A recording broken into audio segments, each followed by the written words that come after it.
Daniel aí. Oh, Vamos lá. já vou começar agradecendo muito, Arthur, pelo convite, pela delicadeza, sempre super pronto, né?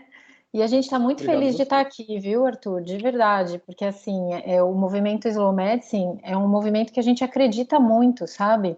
E é um movimento que a gente acha necessário. Então, quando tem convite para falar para acadêmicos, para ligas, etc., todo mundo se empolga. Você viu que a gente veio de bando, né? Não foi muito difícil. A gente é bem facinho.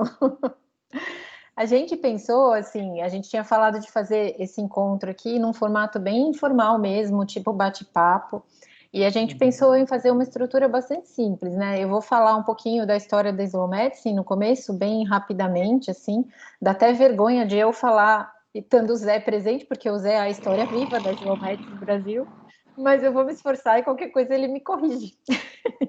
E aí depois, cada um vai falar rapidamente sobre quais são os princípios da Slow e como que a gente traz isso para a prática, né? São 10 princípios, a gente só vai inverter a ordem por causa do Daniel, que é um homem que só trabalha, então a gente vai fazer isso. Na verdade, a Slow Medicine, ela não é um movimento brasileiro, né? Ela é um movimento mundial que tem um pé forte no Brasil hoje, mas ela não começou dentro da medicina, né? Na verdade, ela veio em resposta a um movimento que começou também na Itália, mas que estava relacionado à comida. O que aconteceu foi que um jornalista italiano, em 1986, um jornalista chamado Carlo Petrini, ele ficou inconformado porque ele ficou sabendo que o McDonald's ia abrir uma filial na Piazza de Espanha, em Roma. E ele ficou injuriado, porque, na verdade, a Itália, a cultura italiana, é completamente o contrário da cultura americana, né? Eles sentam em volta da mesa não só para comer, mas para se relacionar, para chorar, para sorrir, para brigar, para arremessar faca um no outro. Então, assim, a coisa do cozinhar, de saber quem plantou, como é que aquele tempero vai, e a nona no final de semana faz a macarronada e todo mundo se reúne. Então, para ele era um crime colocar um McDonald's no meio da Piazza de Espanha, que era icônica, né? E aí ele começou a fazer um manifesto contra a implantação do McDonald's lá. Ele não conseguiu impedir o McDonald's, está lá, né, na Piazza de Espanha, mas esse movimento todo que ele fez gerou um grande movimento, inicialmente italiano e depois mundial, que se chama Slow Food. E na Slow Food, ele fala justamente sobre a importância da gente não se desligar das nossas raízes humanas, das coisas que são importantes para a gente. E ele começou com a comida, mas em 2002, um cardiologista também italiano, né, que chamava Alberto Dollara, falou: mas isso é o que está acontecendo com a medicina também. A saúde é tão básica quanto a alimentação e a gente está se desligando das origens da medicina, se distanciando dos pacientes, seguindo o protocolo só à base de tecnologia, e a gente não consegue mais um contato com o humano que está ali na nossa frente. E aí ele publicou o primeiro artigo que falou o nome Slow Medicine, que chamava Invito a una Slow Medicine, e aí, eu não sei se é assim que fala, né, Botoni, mas vamos lá. E aí, a partir daí, o termo começou a pegar e começou a fazer parte de um grande movimento mundial de desaceleração. Então, hoje existe slow medicine, slow food, slow family, slow work, slow sex, slow tudo, né? E na medicina, né, as primeiras pessoas que cunharam o termo, né, em língua inglesa, porque até então só tinha coisas em italiano, foram o Dr. Ledbauer, que é muito parceiro da Slow Medicine Brasil, é uma pessoa só conhecendo ele para saber o Lorde que ele é, né? Que fez o primeiro artigo em inglês falando da Slow Medicine, e o Dr. Denis Maculo, que já faleceu, mas que publicou o primeiro livro de Slow Medicine, que é o My Mother, Your Mother, que é sensacional, vale muito a pena ler, que fala dos princípios Slow aplicados ao envelhecimento, que é justamente uma fase que não tem o menor cabimento a gente fazer uma medicina distanciada e tecnológica, né, e desrespeitosa e sem autonomia, né. E a partir dessa publicação é que começaram a surgir muitas outras. E no Brasil, quem trouxe o movimento foi o Dr. Dário Birolini, que é cirurgião do trauma, na USP em São Paulo, que resolveu traduzir um livro que se chama O Doente Imaginado, que é de um cardiologista italiano, Dr. Marco Bobbio, já veio para o Brasil várias vezes. Ah lá, o Peçanha está mostrando ali. Vale muito a pena vocês lerem esse livro, é muito bacana mesmo, inclusive para acadêmicos é sensacional. E aí o Dr. Dário traduziu e foi o primeiro livro de slow medicine em língua portuguesa. E aí, nisso, o Dr. José Carlos, que está aqui com a gente, também se juntou ao Dr. Dário nisso, ele que montou o site, ele montou os perfis do Facebook da Slow Medicine, a coisa começou a crescer, começou a agregar pessoas, né? Essas pessoas que estão aqui são só parte do movimento, o movimento é bem maior, e a ideia, na verdade, é disseminar os princípios da Slow Medicine para que a gente consiga juntar o que a gente tinha de bom na medicina no início, que era essa coisa humanizada e focada no indivíduo e não tanto na doença, com a tecnologia e os avanços e o entendimento das doenças que a gente tem hoje, né? Então, pegar o melhor dos dois mundos, costurar isso, e isso se chama Slow Medicine. Então, esse a questão básica, né? Tem muitos livros que vale muito a pena estudante de medicina ler, são muito legais, né? Olha lá, o Medicina Demais é outro livro do Bobbio, tem o Mortais do Atul Gawande, é sensacional, tem o Extreme Measures, que é de uma intensivista, olha lá, a Jaque com Mortais na mão. Depois eu te mando. Todos esses livros você distribui para a galera, ainda mais vocês são uma liga de humanidades, vocês devem adorar livros, filmes e etc. A gente tem um monte de coisa para indicar para vocês, né? E aí surgiram os princípios da Slow. A Peçanha, para de humilhar. E aí, os princípios da Slow, eles foram desenhados, na verdade, no movimento Slow Medicine da Holanda. A gente traduziu para o português e esses são os princípios que a gente segue e que acabam norteando a nossa postura. Então, a Slow Medicine, na verdade, não é uma especialidade, ela é uma filosofia, uma forma de você exercer a medicina. Então, você pode fazer isso em qualquer área da medicina, né? Da radiologia, neurocirurgia, geriatria, oftalmo, o que você quiser. É uma postura, é uma forma de lidar com o seu paciente e de pensar a medicina, né? A gente pensou em cada um falar um pouquinho, né, dos princípios, que são 10. A gente vai começar, na verdade, pelo oitavo, que é o segurança em primeiro lugar, que o Daniel vai falar. E aí eu vou falar para cada um que for falar, para se apresentar rapidamente, porque a gente acabou não se apresentando, que é muita gente, né? E cada um faz uma apresentação breve e já fala. Vamos lá, Daniel. O princípio do Daniel é a segurança em primeiro lugar.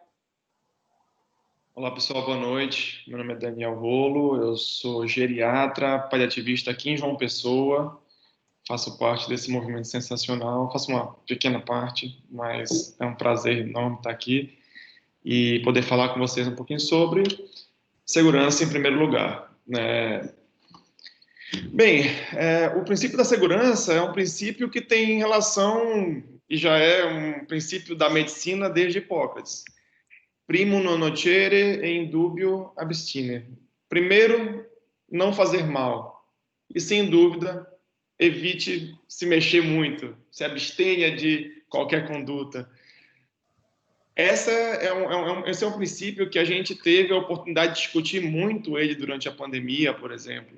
Quando a gente tenta trazer esse princípio para a prática, logo vem à tona hidroxicloroquina, ivermectina e todas as loucuras midiáticas que a gente ouviu nessa pandemia, por exemplo, em relação ao Covid.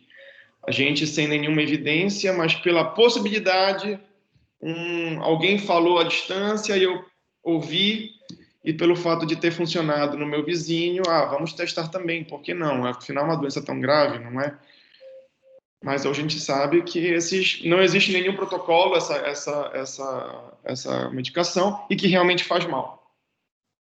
O princípio da segurança, ele é um princípio que envolve a não maleficência, que entre os princípios bioéticos, ele é de extrema importância e eu considero um princípio que está acima, por exemplo, da beneficência. Tá? Antes de fazer o bem, eu preciso não fazer o mal.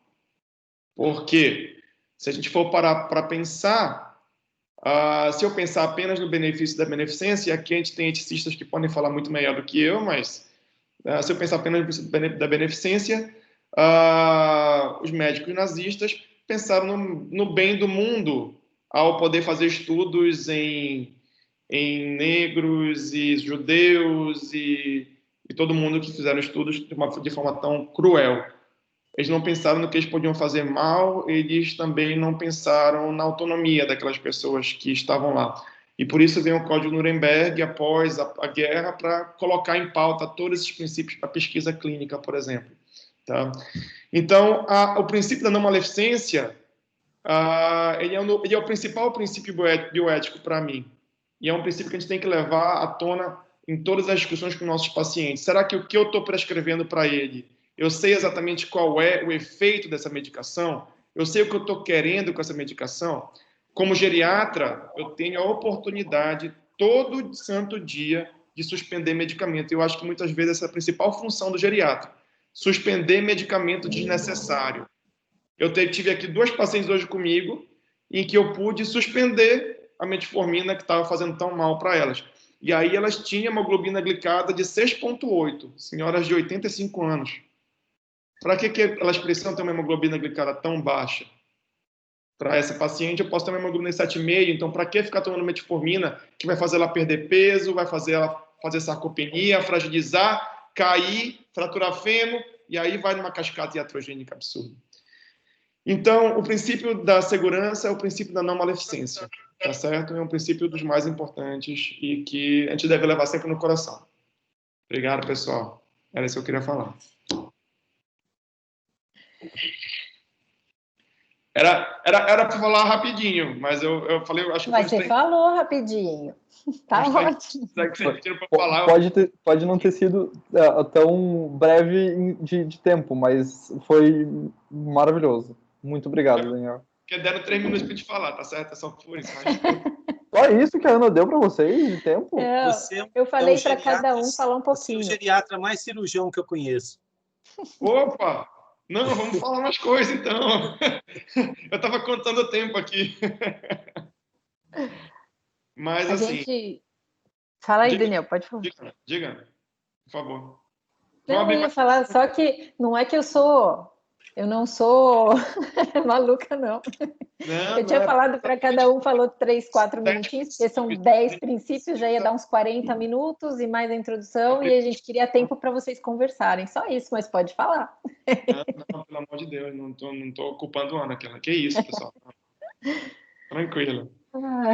Sim, para mim é o princípio mais importante, tá certo? A medicina é uma prática médica que merece... É uma prática. Medicina não é uma ciência, medicina não é arte. Acho que é muito duro quando eu falo isso, mas medicina é uma prática. E nessa prática a gente deve aprender todo dia aquilo que realmente é benéfico para o meu paciente, mas antes de tudo aquilo que não vai fazer mal ao nosso paciente.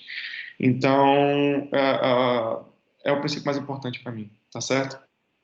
Isso é bem importante, porque às vezes você está seguindo à risca o melhor guideline do mundo, mas para aquele paciente, aquele guideline não serve, aquela diretriz não presta, faz mal para ele. E é isso que a Slow Medicine prega, que você consiga dimensionar isso para proteger o seu paciente, né? Tem um estudo do JAMA, em que eles fizeram uma análise hipotética de uma paciente de 75 anos, uma senhora obesa com osteoartrose, osteopenia, hipertensão diabética e dislipidêmica. E eles foram analisar, seguindo guidelines, quantos medicamentos essa paciente sairia da primeira consulta médica dela. Ela sairia pelo menos com 12 medicamentos dessa consulta, com 17 tomadas diárias, com 44 orientações não farmacológicas para serem realizadas. Uma senhora de 75 anos, dificilmente... Na verdade, eu, aos 33 anos, eu não conseguiria fazer isso. Eu não consigo tomar antibiótico por 10 dias, sem perder uma dose. Quanto mais uma senhora, por exemplo, que pode ter os seus problemas cognitivos, as suas questões de visão, pode ter suas dificuldades de entendimento no mundo digitalizado. Então, a gente tem que ter muito cuidado quando a gente prescreve, com os nossos objetivos. Tudo isso tem que ser muito bem pensado. E a nossa prática, muitas vezes, é perceber que menos é mais. É, isso aí, é o resumo da ópera, né? Obrigada, Dani.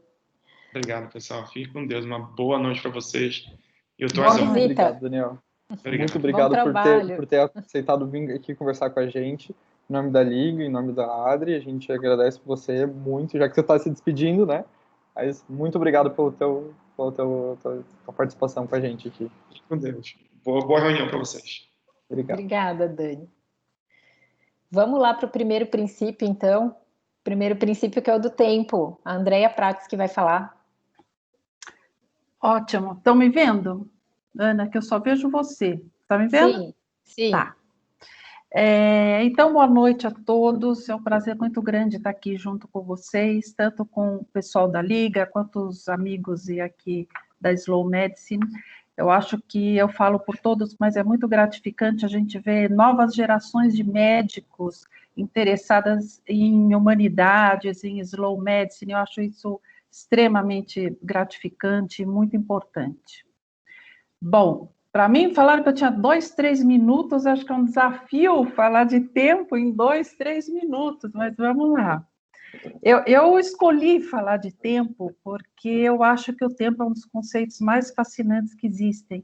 E para mim, que sou geriatra, gerontóloga aqui em São Paulo, eu acho que quem estuda envelhecimento, e tem outros geriatras aqui, o Zé Carlos também, a gente aprende a ter uma outra perspectiva sobre o tempo quando a gente lida com o processo de envelhecimento e com as pessoas mais velhas. Na verdade, eu acho que o tempo é uma questão central da vida contemporânea hoje. A gente vive correndo contra o tempo, a gente vive atrás de mais tempo, sem tempo para nada. A nossa vida é massacrada pelo tempo cronológico. Essa é uma característica da pós-modernidade. Nada dura e a gente nunca tem tempo para nada, inclusive pelo excesso de tecnologia no mundo, né? E às vezes até a gente esquece disso. Eu estou para fazer um artigo aqui com a Vera Anitta, e eu estou atrasada, fui falar com ela hoje por quê, e ela falou, calma, Andréa, nós somos slow, calma, para eu poder me ajustar também no tempo que eu tinha disponível, né? Então, essa é a questão do tempo cronológico, é um tempo linear, e que ele é simplesmente medido pelas horas, pelos minutos, pelos dias, pelos anos que a gente vai vivendo. E eu acho importante, nesse caso, aliás, um contraponto até à sociedade contemporânea foi o que a Ana acabou de relatar sobre as iniciativas Slow Food, todas essas iniciativas já preconizando um movimento de desaceleração, e aí é que surgiu a questão da Slow Medicine, que já tem o propósito dela no nome, né? É uma medicina sem pressa, é uma prática desacelerada, centrada no paciente, ele que é o foco de toda a atenção.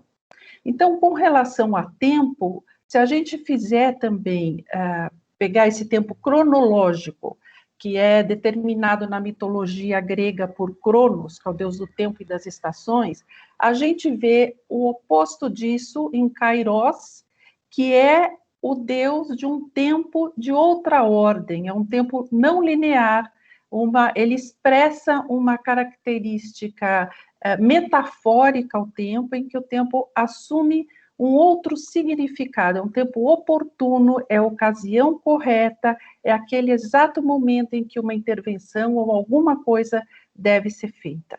Eu acho muito interessante quando a gente fala em Slow Medicine fazer esse contraponto, porque eu acho que a gente quer na Slow Medicine é ter esse tempo de significado, esse tempo kairos, esse tempo oportuno. É engraçado que kairos é representado com, a única coisa que ele tem é um cacho de cabelo aqui na frente. E assim, o modo de você encontrar, de você pegar esse tempo é só pelo cacho de cabelo. Ou seja, é a oportunidade, é esse tempo realmente com uma ressignificação, né? Então, como a gente aplicaria esse tempo de significado de Kairos na Slow Medicine? Primeiro na consulta, no atendimento de um paciente, né? É a hora que nós temos uma concentração maior, onde a gente vai ter uma escuta generosa, onde a gente vai desenvolver uma relação médico-paciente, a gente vai fazer isso com muita empatia, com muita compaixão, dentro do tempo que nós temos. Essa seria a nossa preocupação. Uma outra aplicação desse tempo na Slow Medicine é também de reflexão. O tempo que a gente tem para poder refletir sobre um caso clínico, sobre tomar uma conduta adequada ou a mais adequada possível para esse determinado paciente, e também um tempo de decisão, né? Uma decisão compartilhada em que os pacientes também possam ter a sua participação em todo esse processo. Então, o tempo, para nós, não é um tempo que é só linear e medido, a gente precisa incluir nesse tempo medido todos esses espaços de significação. E isso, para quem, inclusive, é geriatra, para mim, assim, tempo, ele é um investimento, ele é algo extremamente precioso, porque a relação médico-paciente, ela vai tendo um valor imenso ao longo do tempo. Se a gente pensa num curso de vida, num acompanhamento de um paciente. A gente pode não ter toda essa... conseguir criar essa relação, obter todas as informações em uma única consulta, mas ao longo de várias delas, com essa abordagem mais humanizada e mais voltada para um tempo de qualidade, que essa relação acaba sendo construída e que eu acho da máxima importância. Acho que meus 2 minutos já deram, Ana? Ai, tadinha. É isso, eu tentei resumir ao máximo, porque há tanto para se falar sobre tempo, eu acho fascinante. Tempo é uma coisa maravilhosa. Não sei se me fiz explicar. Sempre fazem para a gente, né, Andréia? Sempre falam, mas é que você não atende no SUS, que no SUS você só tem 10 minutos para atender. Como é que você vai fazer Slow Medicine no SUS? Né? Sempre falam isso para a gente, né? Sim, é uma pergunta recorrente, e como a gente viu na disciplina, como você vai fazer Slow Medicine na emergência, né? E quando você tem que tomar decisões bastante apressadas. Eu acho que você consegue aplicar esse princípio do tempo se você tiver a abordagem adequada naqueles 10 minutos, nos 15 minutos que você tiver. Se você tiver condição de fazer isso em consultório com um tempo muito maior, a gente pode fazer. Mas se você tiver um tempo mais restrito, o importante é você ter qualidade nesse tempo mais curto, e você realmente ter muita escuta e conseguir realmente ter uma relação com o paciente e seguir adiante, mesmo que isso seja feito em outras consultas depois, né? Você quer falar, Arthur? Queria só fazer levantar, acho que a maior ideia que falta para quando alguém fala de tempo no SUS é a exemplificação que a doutora Ana a André fez da mitologia, desse agarrar o cavalo branco selado só passa uma vez na vida. Então, se tu não agarrar ele na hora, ele não vai passar de novo, são várias outras oportunidades. Que acho que falta entender o profundo, não só entender o superficial, né? Eu achei muito significativa essa imagem, né? Você só pega por um cacho de cabelo, e eu acho que, na verdade, a gente tem que introduzir isso, acho que é esse o conceito mais importante, a gente introduzir esse tempo de Kairos dentro do tempo cronológico que a gente tem. Né, dentro da medida, porque seja o tempo Kairos, né? Seja ele qual for, porque sabe o que acontece? O tempo não linear, ele não é medido, mas ele é vivenciado. Então, são essas vivências mais ricas nesse contato, por menor que sejam, que acho que fazem a diferença no atendimento slow.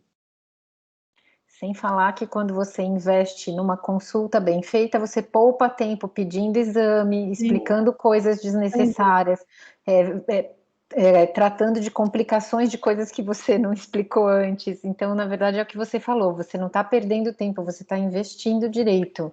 Né? Exatamente, tempo para mim é realmente um investimento. E quando você vai fazer as histórias, né, as anamneses, ou você vai fazer um antecedente pessoal, antecedente familiar com uma pessoa idosa de idade muito avançada. Há um tempo de investimento nisso para você entender esse seu paciente de forma global, né? E isso é de uma ajuda muito importante, né, para o segmento de todos os casos. Fala, Jaque.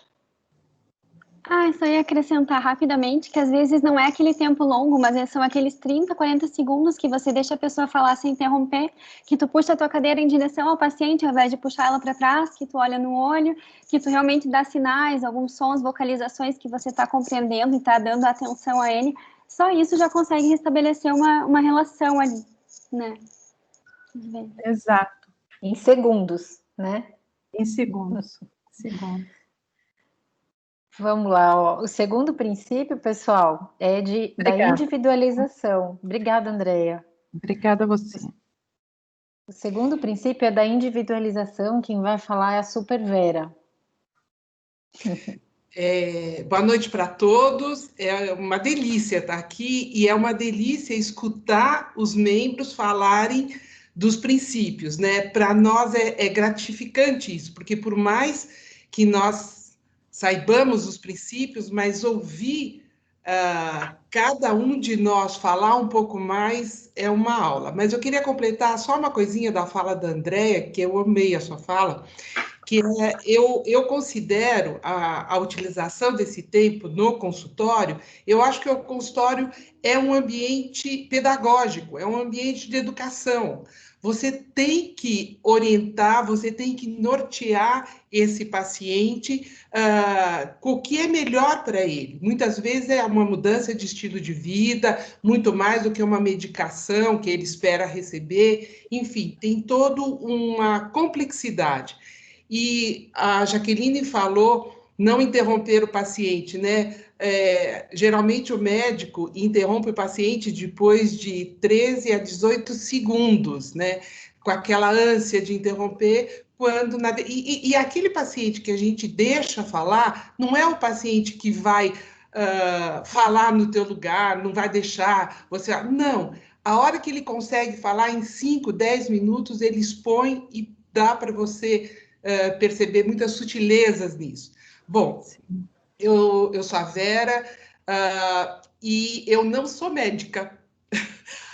Quando a Ana falou que a Slow é uma filosofia, é uma postura e que pode ser usada em qualquer especialidade médica e fora dela também. Então, aqui nós temos eu como psicóloga, a Lívia como advogada, e nós usamos todos os princípios, usamos essa filosofia no nosso dia a dia, né? Eu conheço, fui apresentada a filosofia Slow em 2016 pelo Zé, através de um e-mail, e quando eu abri o site, eu fiquei simplesmente encantada. Eu falei, nossa, eles falam a minha língua, né? A Slow fala a minha língua. Então, a gente se sente bem, né? Assim, beber da fonte.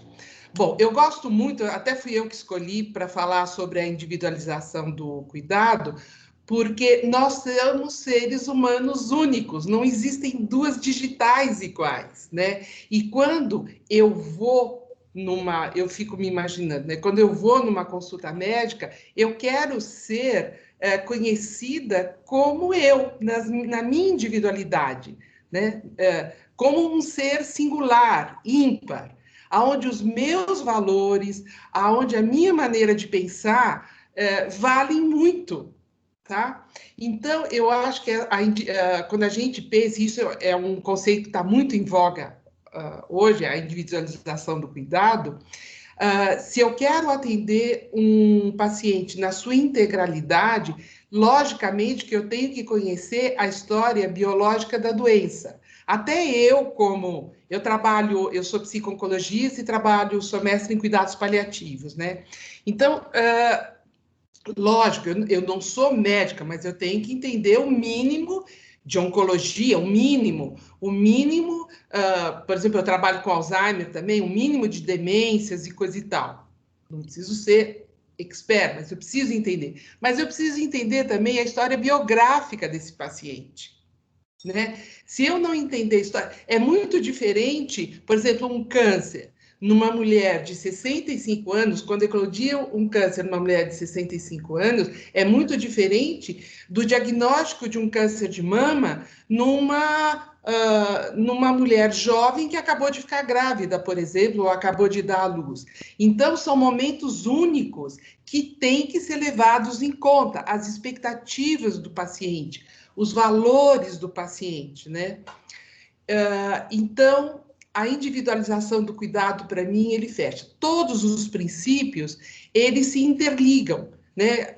O Daniel estava falando da segurança, a Andréia, vocês vão ver que todos esses princípios, de alguma maneira, eles se interligam. A gente, na verdade, usa todos, há uma confluência em todos eles na hora de atuar, tá bom? Acho que é isso. Exatamente isso, né, Vera? Uma psicóloga sabe falar melhor do que ninguém sobre individualização, né? Do ponto de vista médico, a gente usa isso o tempo inteiro justamente para fazer o que eu estava falando no começo. Você pegar o seu conhecimento científico, toda a sua bagagem, entender quem é aquela pessoa na sua frente e ver o que ela precisa do seu conhecimento. Não é pegar o conhecimento e jogar no colo dela. A função do médico ali é fazer um filtro para ajudar aquela pessoa a gente achar a melhor estratégia para aquele caso.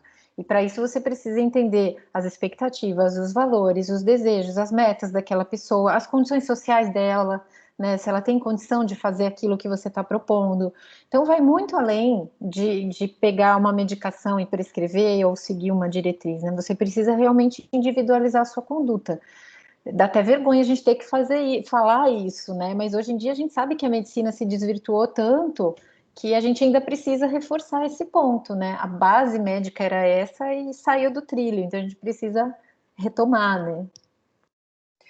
Posso só fazer um comentário, Ana? Acho que a medicina hoje está muito baseada em protocolos, né? Isso.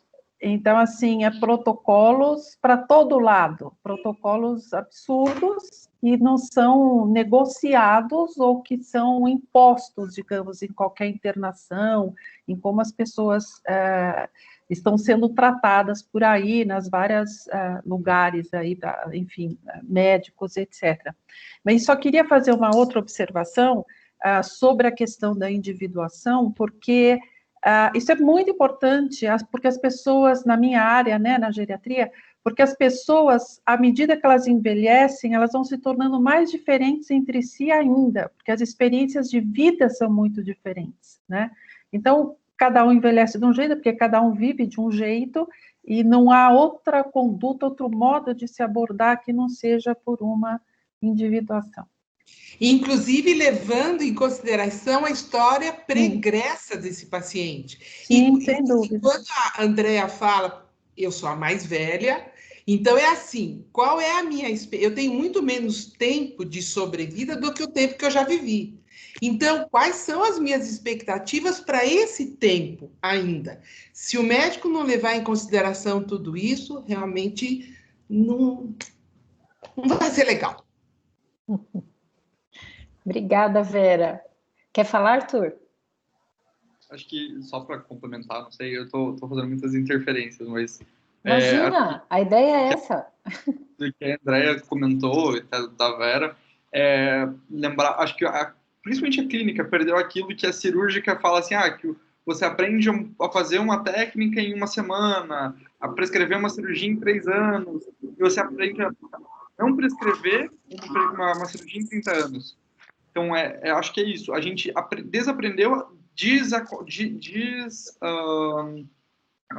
não indicar as coisas, de evitar, pensar naquele ponto específico, por que aquela pessoa não. A gente vai fazer bariátrica em todo mundo. Nem todo mundo é obeso de uma bariátrica. Acho que é essa. Exatamente. Parece que hoje você sempre tem que tomar uma conduta, né? Eu tinha separado esse slide daqui, mas você já falou, Arthur. Foi o Henry Marsh que falou, é preciso 3 meses para aprender a fazer uma cirurgia, 3 anos para saber quando é preciso fazer e 30 anos para saber quando não se deve fazer uma operação. A gente precisa aprendendo ao contrário, então. A gente tem que aprender a não indicar, a não fazer. Por que não fazer? E eu acho que é mais ou menos isso que o princípio quer dizer, né? Não sei. É isso mesmo, a individualização é isso. Exatamente isso. Exatamente isso. Gente, obrigada, Vera. Linda. Gente, o terceiro princípio se chama autonomia e autocuidado. Quem vai falar é a Lívia, que é a advogada. Oi, gente, boa noite. Queria agradecer pela oportunidade. Estabelecer esses diálogos são sempre muito bons, porque nos fazem refletir, aprimorar conhecimento, trocar ideia. E o que eu tenho que falar sobre autonomia, o Daniel ele começou muito bem, trazendo alguns aspectos bioéticos em torno do assunto. E a autonomia, o princípio para ser estabelecido, houve um caminho histórico muito importante, né? Ela já vinha traçando alguns passos para se alterar a relação médico-paciente, porque até então se tinha a visão de objetificação do próprio paciente, em que o médico ele tinha o condão paternalista, autoritário, então ele tomava as próprias decisões no lugar do paciente. Então, dentro do contexto histórico, que a gente tem alguns mecanismos de aceleração dos conceitos na sociedade, a gente está vivendo agora a pandemia, né, que é uma questão sanitária que acaba propagando essa aceleração da mudança de valores da sociedade. Guerras e revoluções também acabam entrando nesse conceito. Pelo contexto da Segunda Guerra Mundial, acabou se estabelecendo, em virtude do que aconteceu nos campos de concentração, um direcionamento muito mais contundente para se questionar até que ponto o indivíduo ele pode ser um objeto na relação e não expressar a sua própria vontade. Então, dentro desse contexto histórico, é revisto muitos aspectos de como esse indivíduo vai decidir sobre a vida dele. Então, primeiro passo para ter essa decisão, principalmente dentro dos valores em saúde, dentro dos valores que ele vai querer aderir a um tratamento ou não, é se estabelecer a relação médico-paciente. Como você estabelece a relação médico-paciente? Em primeiro lugar, é ter confiança naquele indivíduo, que vai ser o prestador de serviços na área da saúde, que vai ser o fomentador dessa relação. E você precisa ter um processo de diálogo, um processo de comunicação adequado. E esse processo de comunicação, ele não é unilateral. Como já foi precedido, né, nas falas anteriores, é saber utilizar o tempo, e não é o tempo que se estende, mas é o uso inteligente do tempo. Saber ouvir esse paciente, não interromper, utilizar técnicas de escutativa, no sentido de, como a própria doutora Jaqueline falou, a respeito da vocalização, às vezes uma gesticulação do indivíduo, você consegue entender, ter uma visão um pouco mais holística, saber se colocar no lugar desse paciente, principalmente, como a Vera também já levantou, trazer um mínimo de conhecimento, um mínimo de aprofundamento no contexto biográfico desse indivíduo. Porque se você não estabelece isso, não entende o contexto familiar, contexto financeiro, etário, você não consegue nem direcionar, desenvolver um raciocínio clínico tão adequado que vá beneficiar esse paciente, já que o assunto é uma medicina mais humanizada, uma medicina centrada no paciente, você tem que entender esse contexto todo com uma boa anamnese e ter essa expertise, ter essa sensibilidade. Como eu sou advogada, advogado costuma ser um bicho chato, né, ligado à lei. A Ana, não vou deixar ela falar, porque ela todo dia me chama de chata, mas a gente tem que reforçar também alguns aspectos. Não vou trazer legislações específicas, mas eu vou trazer o cerne do que vocês têm que saber, que é o Código de Ética Médica. E o Código de Ética Médica, ele acaba, o espírito dele acaba reforçando essa autonomia, né, para que esse paciente, justamente, ele receba a atenção de um cuidado mais aprimorado e mais apropriado que ele tenha a receber, e ele possa, dentro dessa condição, dentro dessa gama de possibilidades, ter o direito de recusar ou escolher o seu próprio tratamento. Isso, obviamente, ela vai, dentro desse contexto, você vai acabar enterrando aquela falha histórica de que o médico é o extremo autoritário da relação, estabelecer não uma relação mais vertical, mas uma relação horizontal, porque dentro dessa abordagem tem que ter a necessária cooperação de ambas as partes, justamente já trazendo de novo o conceito do Daniel, para assegurar a beneficência e não maleficência. E que essas ações dos profissionais, elas confluam de acordo com o melhor interesse do paciente. Então, dentro dessa expressão maior da autonomia, é o Marco Segre quem diz isso, ele é um grande bioeticista brasileiro, a gente tem que ressaltar isso. Os nossos bioeticistas são os melhores, tá? Não quero puxar a sardinha, mas ele fala de 2 aspectos. Para você ter autonomia adequada, você precisa ter a avaliação e o entendimento e decidir com base nos seus valores. E de acordo com essas informações que vai se receber desse processo de comunicação com o médico, as decisões vão ser compartilhadas e elas acabam confluindo justamente com a chave de todo o caminho que a Slow Medicine ela preconiza. Para você ter o atendimento centrado no paciente, você tem que pensar no entorno, na rede de colaboração dele. Então, dentro desses aspectos, que eu vou externar a minha decisão compartilhada, que partiu desse processo de comunicação, e que, com base nisso, eu externo totalmente a minha autonomia, sem nenhuma falha e sem algum erro, que amanhã ou depois possa confluir alguma falha mesmo, ou quebra de confiança dessa relação médico-paciente. Eu acho que a palavra-chave aí, né, da autonomia realmente é uma relação de parceria. É exatamente isso que se estabelece, porque às vezes as pessoas confundem um pouco em assim, quando você dá autonomia para o paciente, você vai dar para ele um menu de opções e fala qual o senhor quer, né? O senhor quer ser entubado ou o senhor não quer ser entubado? O senhor quer tomar antidepressivo ou não? Ou o senhor quer fazer yoga? Não é isso, né? O compartilhamento de decisões é um processo em que você dá autonomia para o paciente, principalmente entender o que está acontecendo. É muito importante você empoderar o paciente com informação digerível, né, não com termos que ele não tem ideia do que seja, para que ele consiga tomar decisões junto com você, as melhores decisões. Então, ninguém ali manda, é uma parceria. A gente tem conhecimento, mas ele tem o conhecimento mais importante, que é o da vida dele. Então, a gente precisa dos 2 conhecimentos juntos para tomar as melhores decisões. Isso é dar autonomia, né? Não é você passar a decisão para ele. Isso seria, inclusive, irresponsável e cruel, né? Mesmo porque as decisões ao longo dessa relação, elas podem ser alteradas. E aí é a nova conversa, é o novo sopesamento de valores, o que é melhor, o que não deu certo, o que deu certo.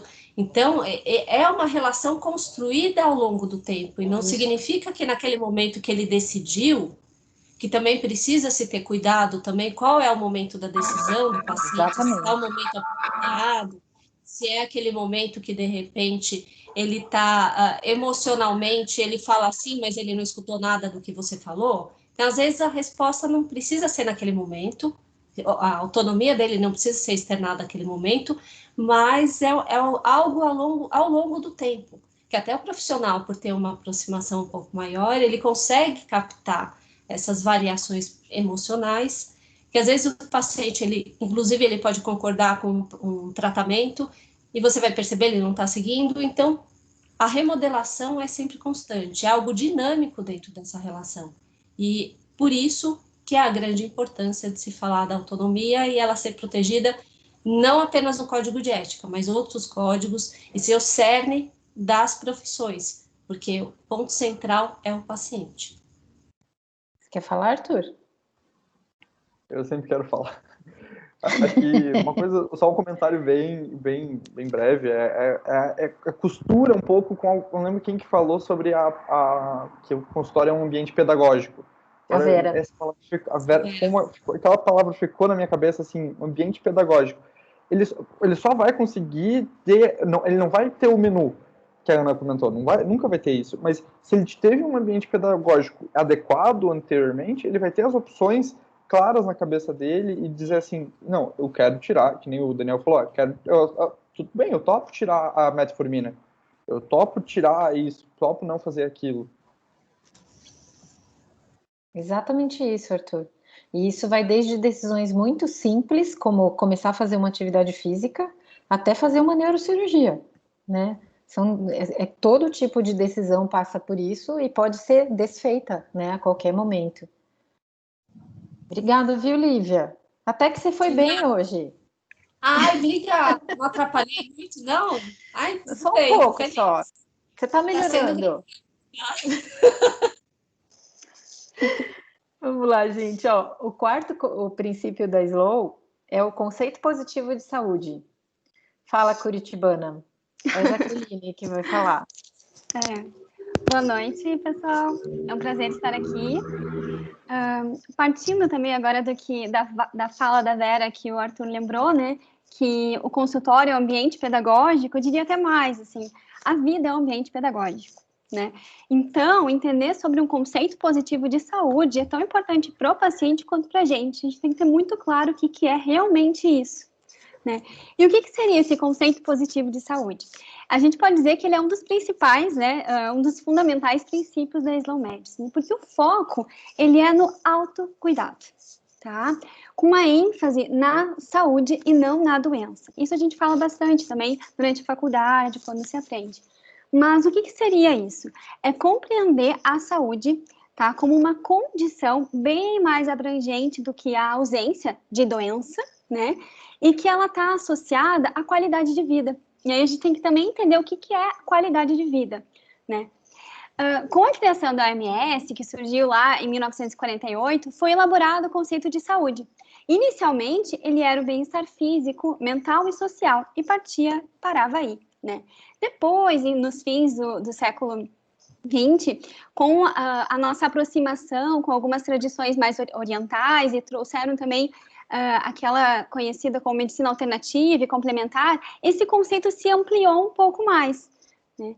E com isso veio também um enfoque que trouxe a questão ambiental como importante.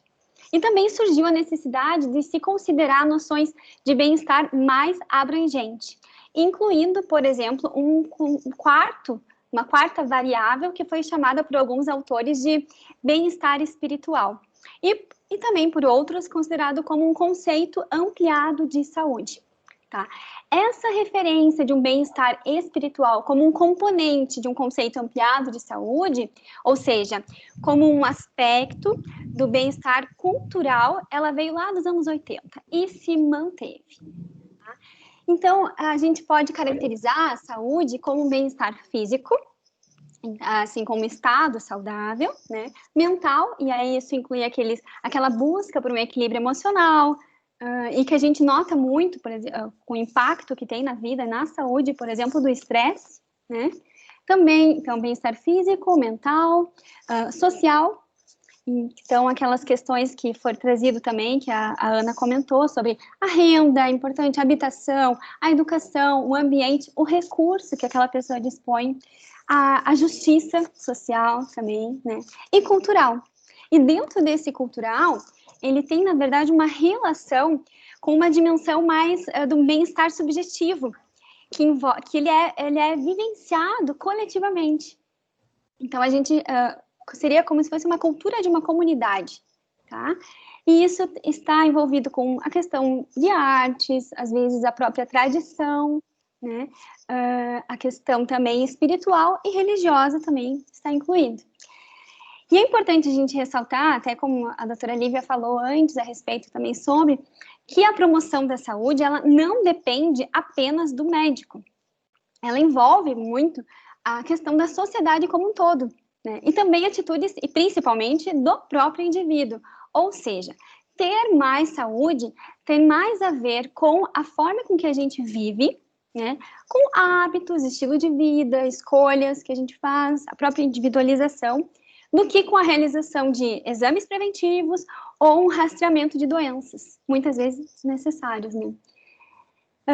Então, seria, resumindo, assim, algo como aquela conhecida frase de um poeta romano, o Juvenal, que fala mens sana in corpore sano. Seria isso. Perfeita, Jaque. Perfeita. A saúde é muito maior, né, do que a ausência de doença, mas quando a gente entra na faculdade de medicina, a gente só aprende doença, doença, doença. Como a gente tira a doença desse corpo? Te esconjuro doença, sai doença.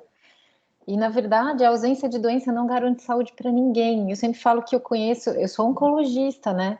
E eu tenho pacientes oncológicos muito doentes e que se sentem muito bem e são muito felizes. E eles falam que eles são mais saudáveis do que muita gente que eles conhecem, né? Então, a doença não necessariamente está associada com a falta de saúde, assim como a ausência de doença também não está associada com a presença de saúde. É um contexto muito maior, né, e que envolve posições da sociedade. A sociedade precisa garantir a saúde de uma maneira muito mais global, né? Não dá para você garantir que uma pessoa seja saudável se você não dá saneamento básico, educação, se a cultura daquele local é terrível e todo mundo é estressado. Que saúde é essa, né? E nós médicos precisamos pensar cada vez mais nisso, né? E a gente acha que está caminhando para isso, né, Jaque? Não, eu creio que sim também. Eu já engatei a fala, assim, mas eu sou geriatra e paliativista também. Trabalho no hospice do Hospital Erasto Guerin, em Curitiba, oncológico.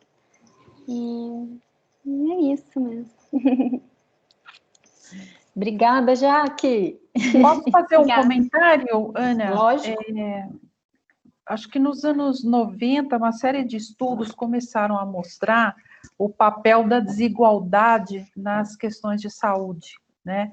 Então, por isso que se ampliou ainda mais o conceito. Mas, hoje em dia, você pode dizer até a expectativa das pessoas, dependendo do CEP de onde elas moram. Então, em promoção de saúde, também a gente usa uma expressão que se chama culpar a vítima. A gente não pode culpar a vítima pela sua própria saúde. Você não pode pedir para as pessoas comprarem mais alimentos orgânicos, alimentos mais saudáveis, se eles são mais caros do que os outros que a gente encontra habitualmente no supermercado, de mais fácil acesso. Então, em termos de promoção de saúde, há de se pensar uma estratégia não só de saúde em si, do ponto de vista de serviço médico, mas político e social muito grandes, né? É por isso que esse conceito foi cada vez se tornando mais abrangente, para poder integrar também essa condição de desigualdade, que, aliás, é um problema muito sério aqui no Brasil, né? E o médico é um ator fundamental nesse processo, né? Sim. Ele não é único, mas ele é essencial, né? Sim, e precisa o médico, acho que, ter mais consciência sobre isso, né? Muito da saúde está fora do setor saúde, na verdade, né? E às vezes, como a gente falou, eu estava falando que tem a ver com a qualidade de vida, e o que é a qualidade de vida para aquele paciente, né? Aí traz todos os outros princípios, que a gente entendeu os valores, as crenças dele, né? E o contexto. Obrigada, Jaque. Obrigada. Gente, o quinto princípio da Slow é a prevenção. Quem vai falar é o Andrea Bottoni, nosso italiano de estimação.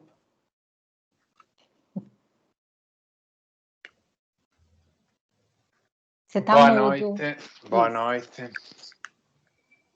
É um prazer, uma alegria, uma emoção e também uma responsabilidade estar aqui com vocês hoje à noite, certo? Neste evento promovido, organizado, pensado pela Liga Acadêmica de Humanidades Médicas da Universidade Vale do Itajaí. E é muito interessante, do meu ponto de vista, obviamente, juntar, não? Como vocês chamaram, uma conversa sobre slow medicine, humanidade médica, slow medicine, são algo que vai muito além da medicina. É como o conceito de saúde. Saúde não é do profissional da saúde, saúde é do ser humano, certo?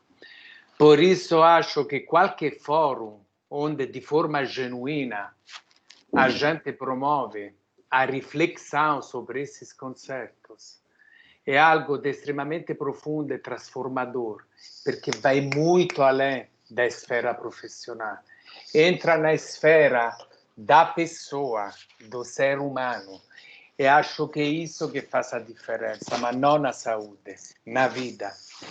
E por isso, já me introduzindo um pouco, e introduzindo o ponto 5, que é da prevenção, eu vou ter a responsabilidade de voltar também no princípio 7. Eu sou Andrea Bottoni, italiano, romano, nascido e criado em Roma. E um dia o bom Deus botou uma brasileira no meu caminho, tá certo? Este ano, no dia 18 de novembro, eu comemoro 25 anos de casamento com a Adriana, tá certo? Que isso me deixa muito feliz. E a gente se conhece há 29 anos, tá certo? E o tempo passou assim, um flash, tá certo? Por isso, a vida tem que ser vivida no momento presente, mas já eu vou falar disso. Prevenção. Como promoção de saúde, como conceito positivo de saúde, é algo absolutamente óbvio.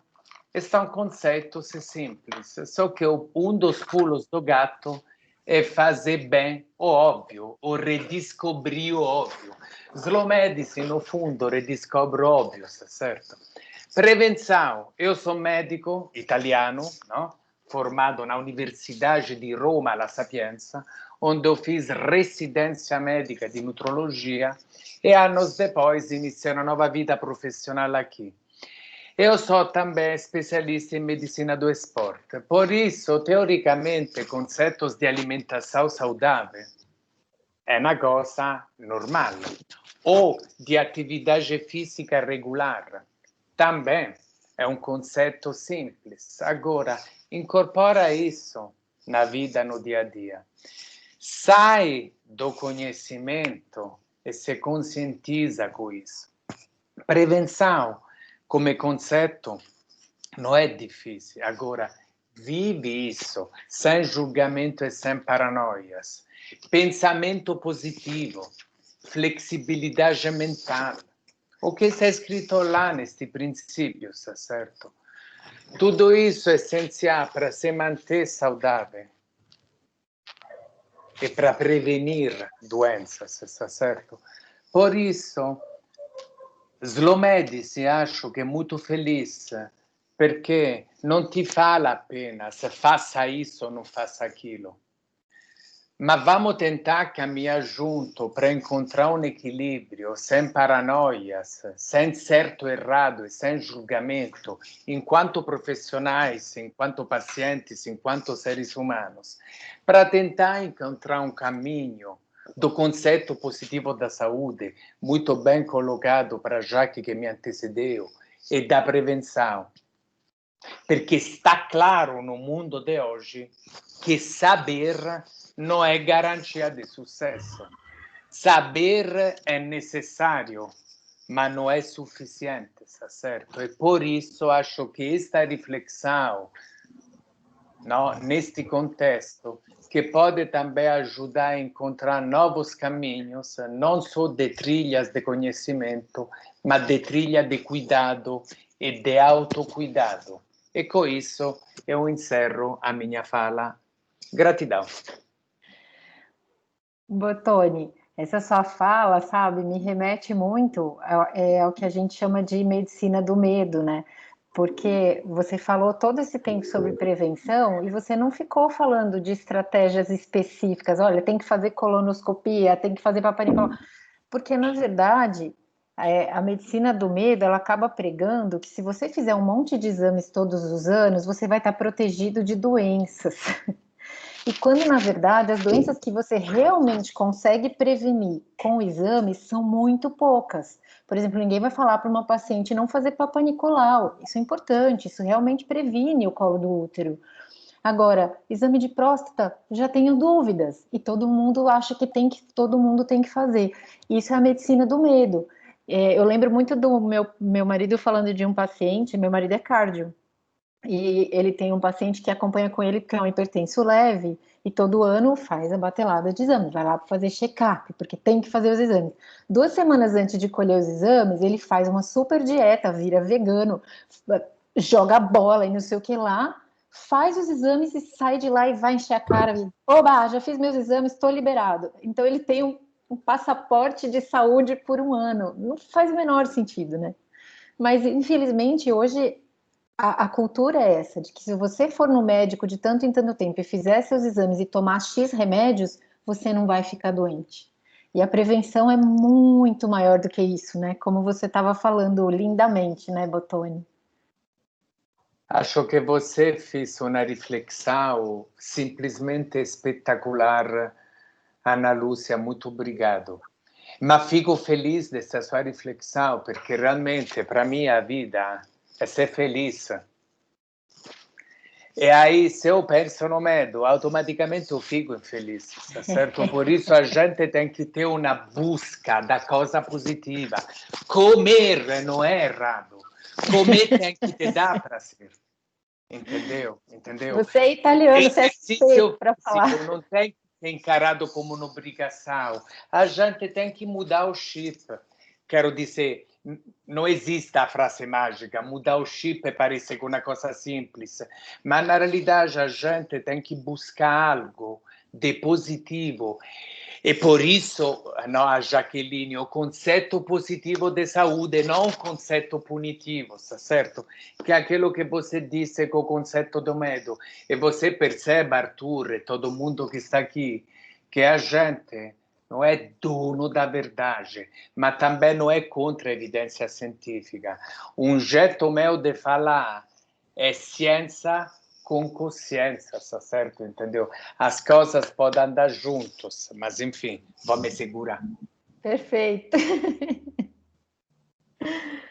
Gente, o próximo princípio é o princípio número 6.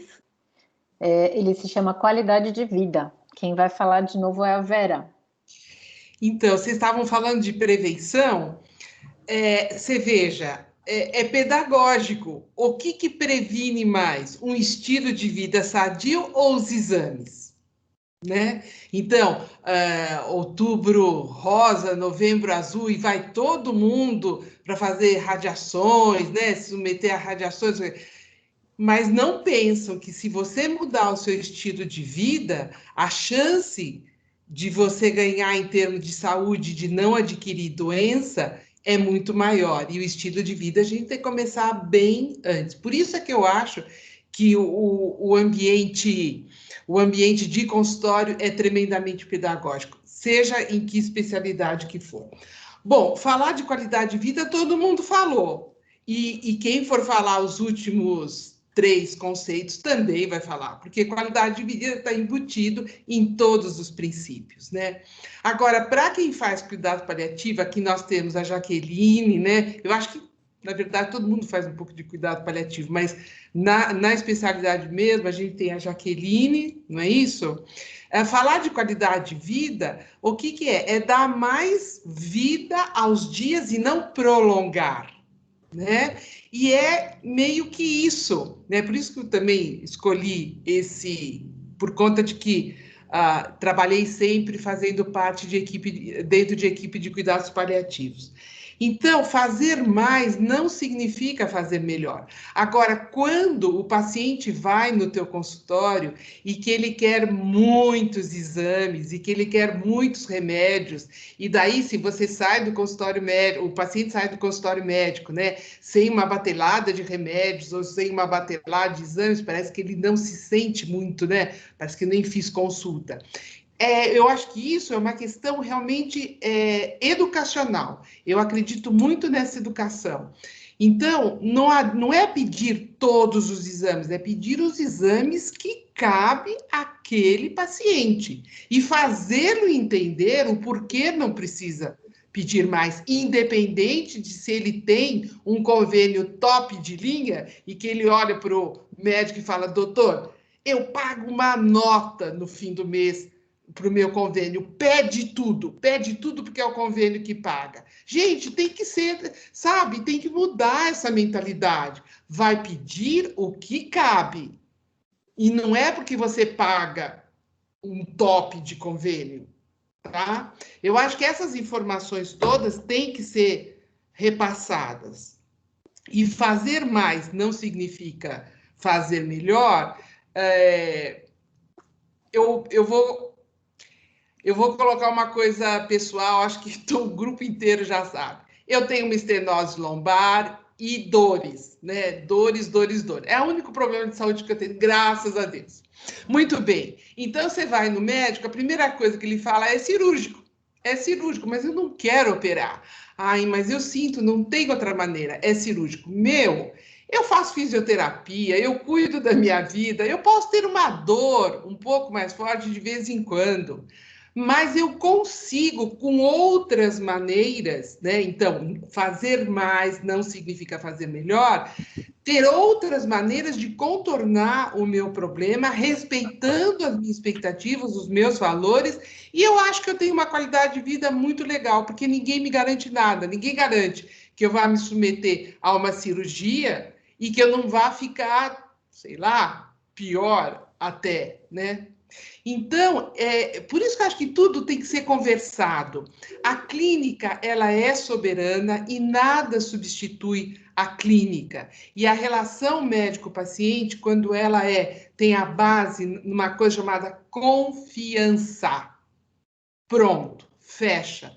Quando se tem confiança, todo o processo de tratamento, inclusive um resultado mais positivo do próprio... E uma coisa muito interessante dessas decisões compartilhadas, né? Se os meus valores são respeitados, se eu consigo ter uma conversa de confiança, né, com o meu médico, até a minha decisão, que pode não bater com a decisão do médico, mas eu sinto nele uma pessoa que diz assim: tudo bem, você não está fazendo aquilo que eu imaginava, mas estamos juntos. Se um dia você mudar de ideia, eu estou sempre aqui. Eu acho que tudo isso permeia um bom relacionamento médico-paciente e uma qualidade não de doença, de vida, né? Senão a gente foca sempre na doença em vez de focar na vida. Ponto e basta. Fala, Peçanha. Eu quero aproveitar para complementar, Arthur, principalmente para vocês como acadêmicos. Eu acho que nas salas onde vocês forem trabalhar, é como se tivesse escrito na parede ou em algum lugar. Tem uma frase de Kant que me acompanha há muito tempo em tudo que eu faço, que é assim: quem não sabe o que procura, não entende o que encontra. Então, não adianta você fazer uma lista de exames. Você tem que saber o que você está querendo encontrar, ou se aquilo que você vai encontrar, se tem importância para você, ou se foi apenas um incidente de percurso. Então, se você tem que pedir um ultrassom de abdômen superior, é isso, não precisa ser o abdômen total. Se você for pedir um exame de sangue, peça o suficiente. Então, falando em filosofia, eu vou usar uma outra frase de Confúcio, que eu também adoro: nada é bastante para quem considera pouco o suficiente. Então, trabalhem com suficiência. Acho que isso é legal. Eu queria complementar o que a Vera falou. Perfeito. Acho que, não sei se o que a Vera vê disso, mas eu acho completamente pertinente em relação à maneira como a gente tem que agir. A gente tem que agir com a propedêutica correta. Claro, quando a gente pede um hemograma, vem lá o coagulograma não, vem o leucograma e as plaquetas. Não que a gente estava querendo ver aquilo ali, mas aquilo ali é só por causa de um método laboratorial que já manda tudo. Mas a gente pede uma gaso, já vem com cálcio, isso, aquilo, mas a gente só quer ver a gasometria, não quer ver. É muitas informações. E o custo, e a maneira, e o quanto mais vai precisar, e se der errado, e tudo mais.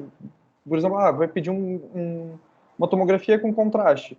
Vai expor o paciente ao contraste, mas não precisaria. Acho que é isso que o senhor quer dizer, né? Sim. Eu acho que um outro ponto que é essencial que a fala da Vera me remeteu é a gente lembrar que qualidade de vida é aquilo que o paciente diz que é. Se é assim que ele quer viver, é assim que ele se sente bem vivendo, isso é o que você precisa perseguir enquanto qualidade de vida. Às vezes, para você, qualidade de vida é correr 42 quilômetros, viajar para Nova York todo ano, etc. E para aquele paciente à sua frente, qualidade de vida é conseguir jantar com os amigos. Só isso. Então, você não precisa de grandes investimentos se ele só quer jantar com os amigos, né? A gente tem que lembrar que a qualidade de vida é a dele, não é a sua, né? Isso é um conceito bem importante de cuidados paliativos, principalmente, né? Em oncologia eu vejo isso o tempo inteiro. Obrigada, Vera. Você quer falar? Que você é paliativista também, e na hora, acho que foi troca. Eu e o Daniel também. Eu só olhei para a Jaque, que aqui na minha tela está embaixo de mim. Desculpa. Imagina, Vera, você acha? Tenha dó. Gente, o 7º princípio é medicina integrativa. O Bottoni vai voltar aqui para falar para a gente. Ok, dando continuidade por isso, essendo ora, come você disse, che acontece che o 7º princípio é a medicina integrativa.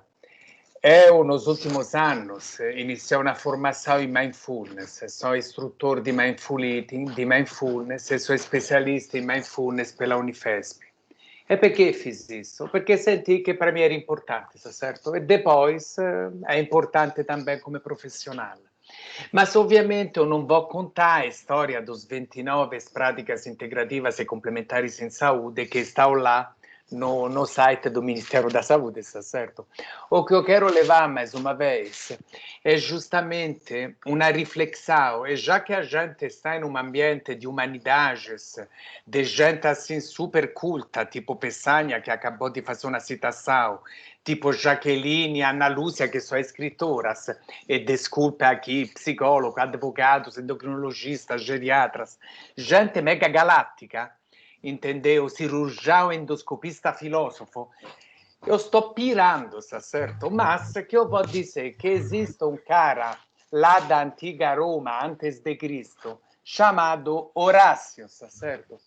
Esse Horácio seguia a filosofia epicurista. Ele ficou famoso, entre outras coisas, porque escreveu um poema que se chama Carpe Diem. In latino a tradução seria viva o momento, ma não é viva o momento só daquele forma tipo vive perché a vita pode terminar sem bebida, não perca nenhuma. Não, é em um momento mesmo de ele faz uma exortação a não se preocupar demais com o futuro. E por quê? Porque a única certeza que a gente tem é o momento presente, que não significa não planejar, mas significa viver a vida hoje. E por isso me encantei com mindfulness, certo? Porque significa mesmo viver o presente. E isso tem tudo a ver com saúde. Aí eu rimetto novamente o melhor dos mundos, come fala o site da Slow Medicine, e no site da Slow Medicine, inclusive, tem textos falando sobre as práticas integrativas e complementares em saúde espetaculares, que se vocês não leram, eu convido a ler. Mas aí, a medicina tradicional, sempre que é indicada, e a medicina complementar, sempre que é possível, a gente tem que estimular um mundo, ainda mais na ciência, onde a gente não luta um contra outros, mas onde a gente se junta em um conceito de atender melhor e de entender melhor, certo? Por isso, tem que ter evidência científica, óbvio que tem que ter guidelines, é óbvio que tem que ter, só que não pode ser só isso. E por isso eu acho que é intrigante o conceito de medicina integrativa, se focando mesmo na integração não é uma coisa assim alternativa, entende o que quero dizer? Por isso, não é luta, tá certo? É estar juntos. E por isso, aquelas palavras, recuperação, equilíbrio, harmonia, um conceito de uma abordagem um pouco mais holística, não tem que ir contra evidências científicas, certo? Entendeu? E por isso acho que este conceito, este princípio 7, dentro deste conceito de slow medicine, ainda mais em um evento da Liga Acadêmica de Humanidades Médicas, acho que é mais um elemento que tem que nos levar a refletir e a ter uma visão realmente um pouco mais holística, um pouco mais compassiva, certo? E de cuidado com o nosso paciente, com a gente mesmo e com o ser humano, certo? Na sua inteireza, na sua complexidade e também na sua profunda simplicidade. Gratidão. Quando eu penso em medicina integrativa, Botoni, eu sempre lembro das suas falas, né? Uma coisa que a gente sempre se preocupa é porque medicina integrativa é uma medicina que a gente não conhece, né? A gente não aprende na faculdade, a gente sabe muito pouco dela, a gente só sabe quando a gente vai atrás.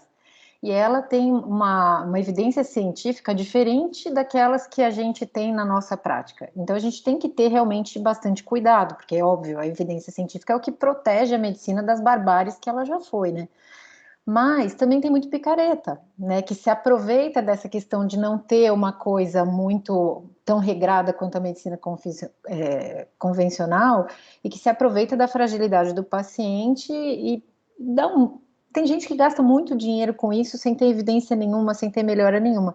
Então, cabe ao médico fazer também esse contraponto da sensatez, né? Usar a medicina integrativa, do mesmo jeito que a gente usa a tecnologia, mas usar a medicina integrativa quando ela pode trazer benefício e desde que ela não traga prejuízo, inclusive financeiro, né? Inaceitável. Esse é o contraponto da slow medicine, né? A medicina integrativa não é a slow medicine engloba a medicina integrativa com cautela, com sensatez, né? Como em tudo, né? Você ia falar, Arthur? Você levantou a mão? Desculpa. Não, a sua colocação, Ana, mais uma vez, beirou a perfeição. Beirou a perfeição. E novamente por isso aquilo que eu disse do meu jeito gesticulante, não é uma luta. Porque também não se pode entrar no outro extremo, que não precisa da tecnologia, e eu deixo do seu recurso, e depois não, o paciente sofre muito mais, ou pode ter a chance de um cuidado mais adequado ou até de cura. Por isso, novamente, não é um alternativo no sentido mágico da palavra ou no sentido dissociado, certo?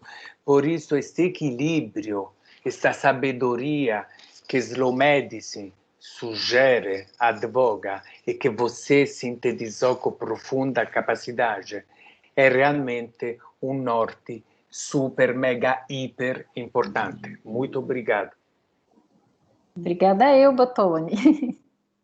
Gente, o 8º princípio era do Daniel, segurança em primeiro lugar, ele já falou pra gente. Ai, a Andréia quer falar, desculpa, Andréia, não tinha visto sua mãozinha. Não, é o seguinte, eu só queria complementar o que estava sendo falado sobre o princípio da medicina integrativa, como essa visão tem mudado também, né? Eu não sei em outros lugares, mas aqui em São Paulo a gente já tem 2 pós-graduações de práticas e cuidados integrativos. Então, uma mudança no nome, em vez de ser a medicina integrativa, são essas práticas e esses cuidados que vão sendo examinados para cada paciente. Cheguei a ver uma palestra de um professor em Harvard, ele é um yogi, e ele diz que ele faz pesquisas, e ele mostra as pesquisas, as publicações dele, usando as mesmas metodologias que a gente usa, metodologia científica para mudar a mudança, enfim, seguindo parâmetros, né, mudanças positivas com relação à saúde, na prática de yoga. Então, acho que está tendo muito avanço sobre isso também, para a gente aproveitar ou incorporar, ou mesmo respeitar quando o paciente quer ou gosta de alguma prática assim, né? Perfeito, Andréia. Obrigada. E aí, desculpe, preciso complementar uma coisa, perché isso que Andrea Pratis disse, até considerando o ambiente acadêmico que a gente se encontra, ok? Que é óbvio, por exemplo, no caso da área que eu conheço melhor, que é o mindfulness, você tem estudo e tem muita evidência científica, mas tem outras que realmente não tem. Exatamente. E por isso precisa de um cuidado. Mindfulness tem estudos que a ver as alterações epigenéticas do mindfulness. Por isso, pacientes com câncer de mama, certo? Por isso, tem situações onde você consegue e deve aplicar uma ciência rigorosa. Só que você não pode se nortear só pelo rigor da ciência, porque senão você pode deixar de fazer coisas mais simples e profundamente transformadoras para o paciente, tipo acolhimento, tipo empatia e tipo outras questões que a gente não pode não refletir. Mas, novamente, a ciência é essencial, só que a gente não pode se nortear só pela evidência científica rigorosa, se esquecendo de outras questões. Pronto, não podia não falar, considerando as colocações da Andrea Pratis, e que a gente está em um ambiente acadêmico, por isso senti quase uma necessidade mesmo de falar isso que eu disse. Perfetto, Bottoni. O nono princípio, gente, é paixão e compaixão. É o nosso filósofo cirurgião que vai falar, Peçanha. Bom, meu nome é Peçanha, eu sou um idoso jovem, vou fazer 62 anos, já estaciono naqueles lugares que estão marcados lá no... Eu e a Vera, né, Vera? E originalmente, eu me formei médico em 81. Aprendi muito sobre o certo e o errado. E, ao longo do tempo, eu vi que me faltava um monte de coisa, principalmente a respeito do justo, do injusto, e fui fazer uma graduação de filosofia. Eu fiz, inicialmente, uma carreira muito técnica, cirurgia geral, trauma, endoscopia, e na verdade, eu me redescobri depois da filosofia, e que me ajudou a perceber o tanto de coisa que eu estava deixando de fazer ou que eu tinha feito errado. Tem, inclusive, um filósofo da atualidade que ele fala que se você olhar para trás, no ano anterior, você vai sentir que você evolui se você tiver vergonha do ano anterior que você passou, de um monte de coisa que você fez. Então, eu passei a dar um valor para algumas coisas, dentre elas, uma que eu vou conversar com vocês, que é a anamnese. Anamnese significa recordação. E essa recordação, ela precisa ser vivida de uma forma diferente do que te ensinam na escola, ou de rapidez da cirurgia, ou de coisas desse tipo. Então, nessa recordação, você tem que fazer um treinamento de escutatória e não de oratória. E eu comecei a descrever um monte de coisas que eu vivenciei, que a Vera um dia chamou para mim e falou: você está fazendo narrativa poética. Eu achei tão bonito isso, mas eu já estava fazendo e eu gostei. E eu vou, para falar de compaixão, eu vou ler um pequeno caso clínico que eu descrevo de uma forma um pouco mais poética. Sou chamado para atender um paciente em interconsulta hospitalar. Homem branco, na casa dos seus 70 anos, estatura mediana, acamado, considerado magro para os padrões de índice de massa corporal, grau de escolaridade, 3º grau completo, diplomata de carreira com vivência em vários países, servindo a Federação Brasileira até recentemente e dispensado para tratamento médico. Histórico de uso, abuso de álcool desde a adolescência, com aumento progressivo da intensidade, diretamente proporcionais às imposições das responsabilidades. Pai amoroso, respeitoso, casado com a mesma mulher há 30 anos, vida social, cultural intensas, fala vários idiomas. Nunca aderiu à proposta de abstinência, apesar de uma família de inúmeros integrantes médicos. Sempre argumentou sobre o livre-arbítrio, do qual não abria mão. tinha prazer absoluto com o uso do álcool e do tabaco, não se privando de bebidas destiladas sem quaisquer restrições pelos custos de cada uma delas. Motivo da internação, sangramento digestivo, diagnóstico cirrose alcoólica e sangramento por varizes esofagianas. Indicação, exame endoscópico invasivo para coibir sangramento ativo, motivo pelo qual me solicitaram. Fui surpreendido com um homem lúcido, sensível, gentil, educado, que após minha avaliação médica me disse, segurando na minha mão e com um olhar fixo ao meu, como quem enxerga a alma: sei o que tenho e como estou. Não faça nada que possa aumentar meu sofrimento. Chega. A doença que tenho está em fase terminal e gostaria que respeitasse o meu desejo. Eu respeitei e ele morreu alguns dias depois, inconsciente, sem dor, ao lado de seus familiares mais queridos. Eu acho que isso pode exprimir, de uma forma pedagógica, compaixão. Eu não aprendi isso de uma hora para outra. Eu acho que, assim, eu precisei da filosofia para eu entender o que os médicos me ensinaram. Eu acho que a filosofia tinha que estar na cadeira, na grade curricular de toda a escola. E se você puder ter isso, e isso dá um up assim, nas tuas avaliações e te faz... já teve alguém, um autor que eu li, que é muito comum você ouvir assim: o importante é ser feliz, o importante é ser bom, e você tem que lutar para ser bom. Eu, como médico, eu me dou uma nota 6,5. Se eu conseguir ser um homem 8,5, eu vou estar muito feliz. E se no fim das contas alguém me falar que, puxa vida, aquele cara era um educador, pronto, eu estou feito. Então, assim, o importante, né, pessoas importantes são aquelas que fazem falta. Eu gostaria de fazer falta. Basicamente é isso. E isso, na compaixão, eu escolhi essa história, que eu fiz algumas anotações com 6 casos, que eu chamei de histórias de perdas e ganhos, e escolhi essa para falar com vocês. Eu espero que nessa fala você deduza que a compaixão é estar ao lado, não precisa se colocar no lugar da pessoa, mas tem que se colocar ao lado, disponível. Essa prosa que vocês estão ouvindo aí, um latidinho, é da Pandora, tá? Ela quer participar da reunião.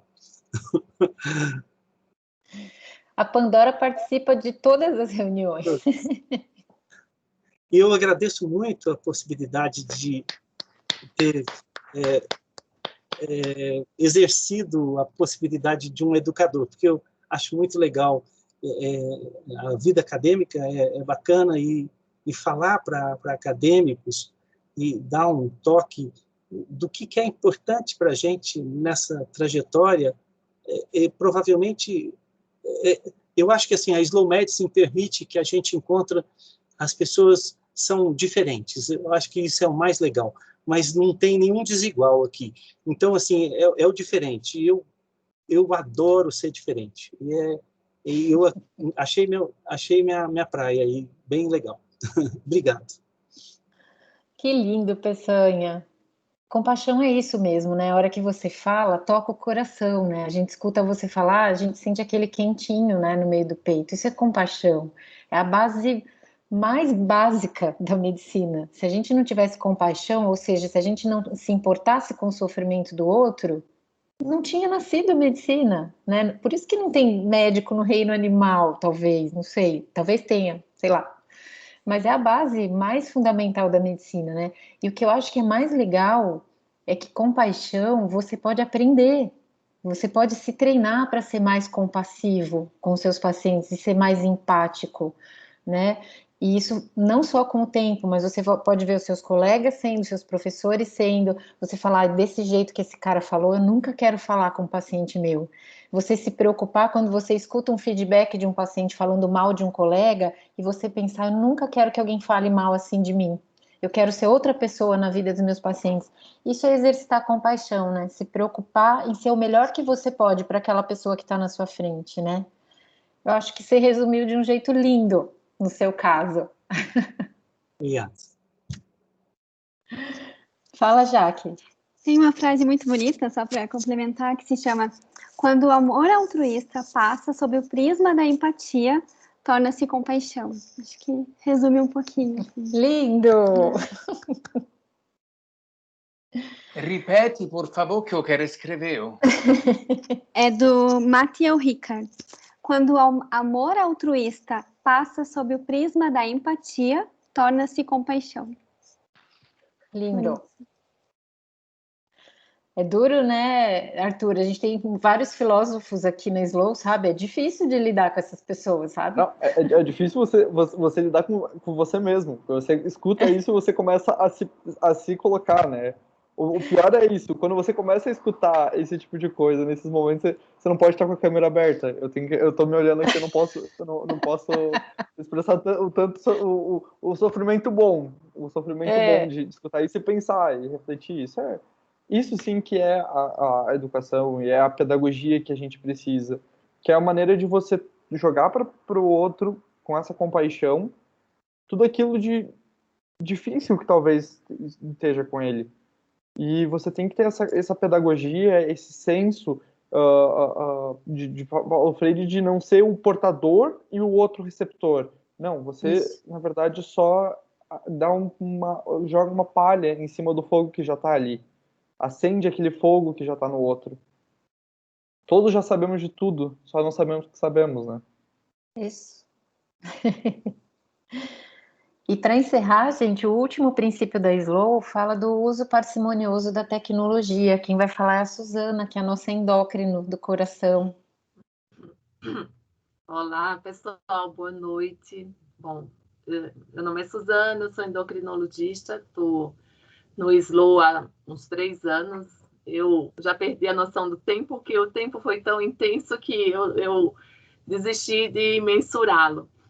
E, assim, para mim coube a tecnologia, na verdade, se eu tivesse... Acabou que eu escolheria esse tema, porque foi o tema que me trouxe para a Slow Medicine, na verdade, né? Eu, como endocrinologista, minha prática é basicamente interpretar os exames laboratoriais, interpretar os hormônios, e, assim, passei um tempinho fora da assistência, voltei, e quando eu vi, né, a medicina estava ficando muito fast, no sentido que todo mundo já falou aqui sobre os exames complementares, que não eram mais complementares, mas eram, e são ainda hoje em dia, o motivo de muitas consultas, pelo menos na minha área. Eu estou com cortisol alto, eu estou com a ferritina alta, eu estou com isso, mas o que você tem? O que você sente? Qual a tua queixa? Não tenho queixa nenhuma. Fui fazer um check-up e me apareceu isso, né? E às vezes isso, assim, essa alteração, a gente tem até termos que são incidentalomas, são coisas incidentais que aparecem, e aí que torna a vida de uma pessoa que era saudável no sentido de estar, no sentido de estar um bem-estar físico, social, e numa pessoa de uma hora para outra, de um exame, num momento, uma pessoa doente, né, e que vai ter que monitorizar aquele nódulo de tireoide, e que vai, né, ter medo do câncer, e que vai pensar na medicina, ou não, né, na endocrinologia menos, mas está chegando na medicina de precisão. E se a gente fosse ver nada disso, ela precisaria passar, né? Aqui, a gente sempre frisa que o Slow Medicine não é contra a tecnologia. Se não fosse a tecnologia, a gente não estava aqui falando, né, se reunindo. E, assim, a tecnologia são ferramentas e métodos para resolver problemas reais e, no caso do Slow Medicine, né, para tornar... Que busquem principalmente as melhores decisões para o paciente, para melhorar a qualidade de vida. E, assim, exemplos de mau uso da tecnologia, a gente podia citar vários e falar a noite toda aqui, mas, assim, né, mais uma vez falando, né, me trouxe a Slow Medicine, que foi um grupo que eu encontrei como um bálsamo, um oásis, porque eu achei que eu estava, assim, né, na contramão, ou se não...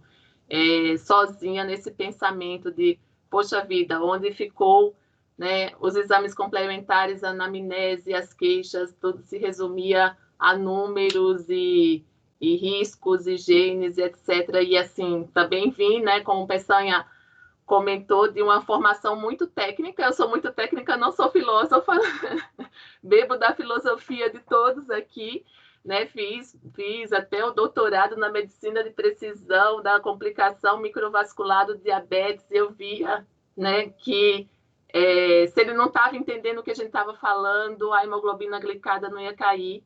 E apesar de bomba de insulina, de toda a tecnologia, a maioria das pessoas não controlam bem o diabetes, que passa por mudança de estilo de vida, tudo aquilo que todo mundo já sabe, né? Mas como a Andrea Bottoni falou, que não é fácil. Eu falo assim, olha, eu entendo, não estou falando que mudança de estilo de vida é fácil, é difícil sim, mas às vezes é o caminho melhor para prevenir um câncer, a obesidade, tem risco de câncer de mama, etc.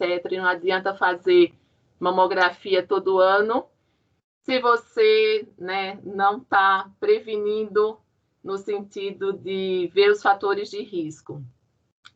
Então, aqui, assim, como mensagem final, acho que todo mundo já falou um pouco e os conceitos se imbricam, é usar a tecnologia de forma sábia, né? Com sabedoria. Está aí para facilitar a vida da gente, a tecnologia, as medicações, os exames complementares, enfim, e muito prolongaram a vida, mas nem sempre melhoraram a qualidade de vida, né? O exemplo que eu queria dar era de câncer de tireoide, que aumentou o diagnóstico, aumentou a morbidade, mas não diminuiu a mortalidade. Então, assim, usem a tecnologia, né, quando necessária e com sabedoria. A questão da tecnologia talvez seja uma das que mais causa dúvida, né, nas pessoas, porque muita gente vê a Slow Medicine como um movimento anti-tecnologia. Imagina, né, de jeito nenhum. A gente gosta muito de tecnologia bem utilizada, né, e a gente realmente vê o quanto a gente é capaz de estragar a vida de uma pessoa por um excesso de tecnologia, né? Não é incomum a gente ver um paciente que foi fazer ultrassom de tireoide, aí viu um nódulo lá, e daí já foi para a tireoidectomia, aí nos pré-operatórios da tireoidectomia descobriu que tinha um nodulinho, uma esteatose hepática, aí fez um ultrassom, aí descobriu que também tem pedra na vesícula, aí melhor operar a vesícula, e isso não acaba. Isso não acaba, você transforma uma pessoa saudável e feliz num doente para o resto da vida, né? E isso é culpa nossa, não é porque a tecnologia é ruim, nós é que usamos mal, né? Sim, né, o exemplo da Fast Medicine, que o Dr. Dário Birolini fala tanto, né? Que o Zé fala que a carruagem vem na frente dos bois.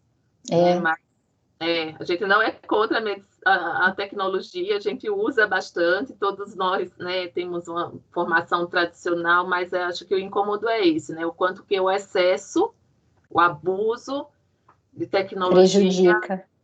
Cria doentes, né? Doentes imaginados, ou o saudável preocupado, enfim, tem vários exemplos aí, a gente poderia Acho que a Vera quer falar, né, Vera? Só para complementar rapidinho, quem é que inventou a tecnologia? O homem. Quem é que aciona a tecnologia? O homem. Então vai depender muito dessa atitude parcimoniosa, honesta dele, de quem pede, de quem dá o start. Andrea, quer falar? Sim, eu só queria, lembrei também de uma fala do Dr. Dário, falando do Dr. Google, que hoje os pacientes também chegam no consultório pesquisando já antes a doença, já sabendo o que ele acha que tem, os exames que têm que ser pedidos. Então, nessa era de informação que a gente vive, de tecnologia e tudo mais, existe esse outro lado, não só das questões dos exames, mas dessas informações, essas infodemias que a gente viu muito no caso da Covid, né? Então, é outra questão a se pensar com relação à tecnologia do ponto de vista também de comunicação. E é isso. Su, quer falar? Acho que o Dr. Google também, na verdade, é uma realidade.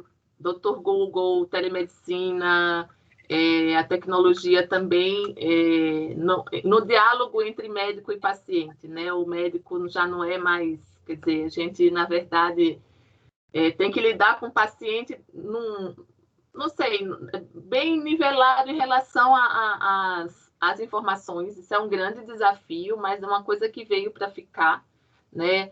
E, assim, quem não aderir a essa realidade das decisões compartilhadas, né? Só olha, quer dizer, o paciente tem muito mais informação, às vezes uma infodemia mesmo, quer dizer, tem muita informação, mas não tem conhecimento, não consegue juntar os pontinhos e vem assim totalmente. E aí você, né, com o seu conhecimento de médico, de tanto estudo e também da sua experiência, você pode dar um direcionamento. Mas, assim, a tecnologia veio para deixar o mundo, né, da medicina muito mais desafiador. Acho que a Janaína quer falar. Boa noite. Primeiro, eu queria agradecer vocês pela excelente aula, e eu muito me identifiquei com várias falas aqui, eu até anotei algumas coisinhas que eu gostaria de comentar. Eu sou pediatra e eu sou intensivista, então eu me identifico muito com a fala do Dr. Peçanha, quando a gente entende que a gente tem que aprender a não fazer, né, porque a gente aprende muito a fazer, a ser muito intervencionista, muito técnico. Então eu passei muitos anos também, durante 15 anos de terapia intensiva, para aprender, talvez, o quanto não fazer as coisas, né, e aí esse ano eu voltei a atender ambulatório de SUS, que vocês citaram ali, né, falaram em tempo de consulta de SUS. Então eu descobri que eu sou uma slow médica, eu não sou slow na vida, mas na medicina eu sou. Então eu sou aquela pessoa que come em 5 minutos, que faz... Mas na medicina realmente eu sempre digo, eu não consigo atender uma criança, eu sou pediatra, em 10 minutos, e eu negociei isso com o gestor do local onde eu trabalho de SUS, que eu preciso consultas a cada 30 minutos, e eventualmente alguma encaixe, enfim. E eu tive, umas 2 semanas atrás, um retorno muito bom disso, que eles vieram me comentar que os pacientes não têm voltado, que os pacientes voltam muito.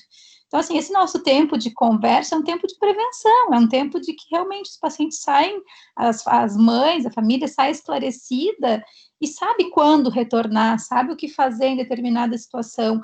E isso gera para elas essa autonomia que a gente tanto quer para os pacientes, essa informação gera essa autonomia.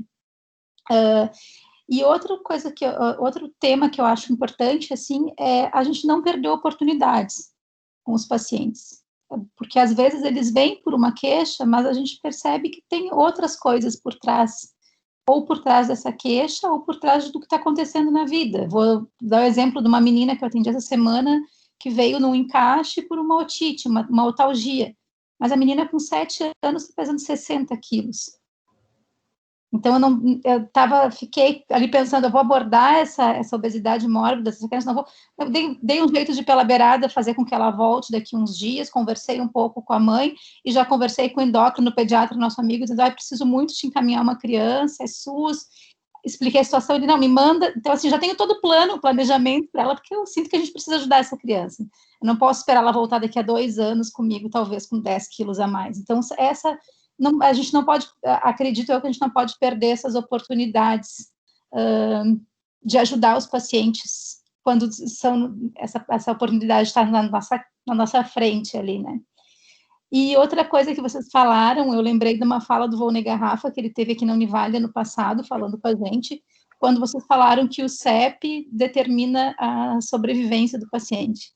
Eu não me lembro quem é que falou isso, né, e ele deu um exemplo muito palpável, né, do IBGE mesmo, que a expectativa de vida de um paciente no bairro de Alto Pinheiros é 76 anos, no bairro de Tiradentes, que fica a 25 quilômetros de Alto Pinheiros, é 53, então é quase 1 ano por quilômetro de distância entre um bairro de uma mesma cidade para outra, né? E essa é a nossa realidade de Brasil, né? Então, a expectativa de vida dos nossos pacientes vai depender muito da classe social deles.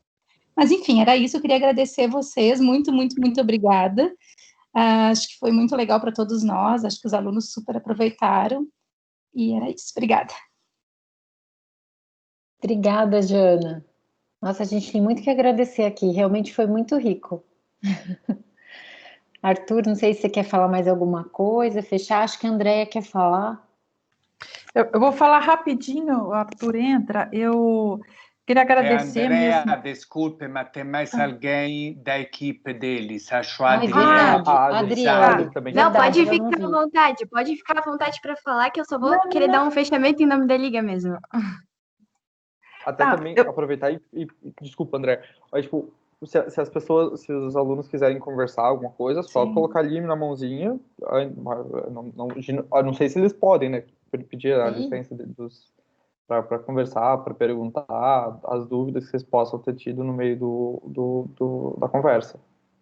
Sim, fiquem à vontade. E, Andréia, pode falar que depois de você eu posso falar. Bom, desculpa falar de novo, então, eu acho que eu estou falando até demais, mas eu só queria, assim, achei fantástico a gente estar aqui junto, mas queria convidar vocês para visitarem o site, porque mesmo quando se fala, quando se pergunta, mas dá para atender em 10 minutos, não dá? A Ana Lúcia tem vários casos de descrição de casos usando o Slow Medicine. Se você usa uma abordagem normal de Fast Medicine, se você usa uma abordagem de Slow Medicine. Então, é um aprendizado na prática sobre as questões, sobre os princípios, sobre as questões que a gente conversou aqui. E muito obrigada por tudo.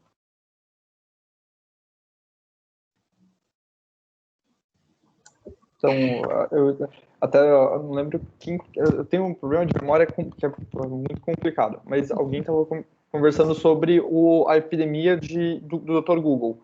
E esse Dr. Google, ele leva aquela questão assim, por exemplo, meu namorado, ele faz engenharia mecânica, ele fala que, nossa, a medicina é super fácil. Nossa, dá para levar nas costas. Claro, eu não sei fazer nenhuma das contas que ele sabe fazer, de todas as interpretações, não sei, para mim é bem difícil. Mas porque o nosso é fácil, você olha no Google, tem lá, tô com um problema de ouvido, é só usar esse remédio, tô com problema de olho, é esse remédio, antialérgico, é esse remédio. Mas usar esse link das coisas, esse conhecimento, que eu acho que é mais o foco. A gente perdeu a falta de usar, que eu acho que alguém falou assim que é técnica, eu pelo menos vejo que é mais arte, porque a gente tem que pintar um quadro em 10 minutos, pintar um quadro inteiro, e que ele não pode ter um rabisco para fora. A gente não pode pintar uma coisa mal feita. A gente tem que desenhar muito bem, tem que bordar muito bem esse quadro do nosso paciente. E esse paciente, eu vejo, por exemplo, como interno, como acadêmico, a gente às vezes vai para o hospital, alguma coisa. Alguma vez eu fiquei no PS e fiquei lá, eu com minha postura de coluna do templo, atrás do médico, escutando a consulta. E o médico, conversando, era um homem trans, de seus 20 anos, e a gente conversou, era um caso de dor em membro superior, uma coisa bem simples. Foi prescrito uma coisa para casa e a gente só olhou um atendimento anterior. Esse homem trans, ele tinha, das 2 consultas anteriores, entrado por tentativa de suicídio, crise de ansiedade. Então, a gente não parou naquele momento para olhar. E imediatamente a gente se olhou, tá, o que a gente vai fazer? A gente saiu lá fora, parou, e tirou aquela capa assim, não, a gente não pode exercer. Tirou a capa e foi lá conversar, perguntar, tudo bem, você precisa de ajuda, você tá com a gente. Não é questão de ir perguntar, tudo bem, isso é normal. Mas é tirar o orgulho de tipo, não, o cara já saiu, pronto, não vou mais cuidar disso, não é mesmo meu problema. Mas não, continua sendo, é meu problema. E uma coisa que alguém tinha começado a conversar, e eu não falei, porque a gente tem se tornado como a Rafa Brits, que é uma modelo, ativista, falou no TED Talks agora, a gente é exterminador do presente. A gente está olhando para o futuro com medo, porque as coisas vão acontecer e as coisas vão... e a gente olha para o passado e se culpa pelo passado. E a gente não consegue viver o presente e ter a plena consciência, a consciência plena do que a gente tem hoje. Não tem o mindfulness da consciência plena de hoje. E a gente falta isso de externalizar e acender essa chama no nosso paciente.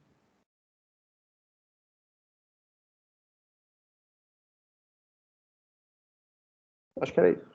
Pelo menos pelo que eu queria discutir. Não sei o que vocês acham, pessoal. Eu acho que você já é slow e não sabia. Eu acho, Arthur, que você tem uma coisa, e que se os seus colegas da Liga tiverem, é nunca perder a indignação. Isso te move. Não perder a indignação. Não ficar acomodado e achar que está bom daquele jeito. Não está bom. E tem coisa para mudar. Então, quando eu falei com vocês que eu me dou uma nota médica de 6,5, é porque eu tenho tanto para aprender e é toda hora. Então, assim, se coloque numa condição de incompletude. Você precisa estar ao tempo todo disponível para o aprendizado. Então, isso move a gente. É assim que funciona. Eu acho que essa indignação sua, ela é benigna. Vamos falar assim. Tá? Você quer falar, Jana? Não, eu só para avisar o pessoal que eu botei no chat ali o endereço do site de vocês. O link está ali no chat, se alguém quiser. Os alunos. Joia. Obrigada. E agora, se eu puder falar um pouquinho nos minutinhos finais aí, eu queria agradecer muito a presença de vocês. Eu fiquei muito quietinha, porque o Arthur que conversou com vocês, o Arthur que sabia, o Arthur convidou vocês, sobretudo. Uma coisa que eu gostaria de falar, que na última fala do Arthur teve o Dr. Google, né? Hoje as pessoas podem jogar qualquer coisa no Google que vai ter resposta. Então, fica uma reflexão para todos os ligantes e para todo mundo que está aqui.